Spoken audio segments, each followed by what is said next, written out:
రెండు రకాలైనటువంటి అదృష్టాలు ఇవ్వాలి అనుకుంటే ఆడపిల్లగా వస్తుంది. ఒకటి, సాక్షాత్ లక్ష్మీదేవి ఇంట్లో పుట్టింది, అందుకే మగపిల్లవాడికి చేయడానికి అలంకారములు తక్కువ ఉంటాయి, ఆడపిల్లకి చేయడానికి అలంకారాలు చాలా ఎక్కువగా ఉంటాయి. ఆడపిల్ల ఇంట్లో తిరుగుతోంది అనుకోండి, లక్ష్మీదేవిది తిరిగినట్టే.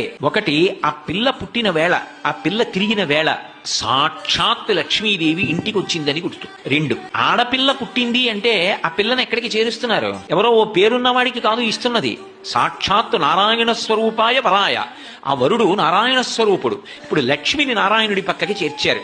ఆ చేర్చిన కారణం చేత ఏమైంది? 10 తరాలు తర్వాత వచ్చేవి, 10 తరాలు నా ముందున్నవి, నేను ఒక తరం, 21 తరాలు ఉద్ధరింపబడ్డారు, ఉన్నత లోకాలకి వెళ్ళారు. ఏది మగపిల్లవాడి విషయంలో చూపించండి అలా ప్రమాణం. అలా చేయగలడా? సాధ్యం కాదు.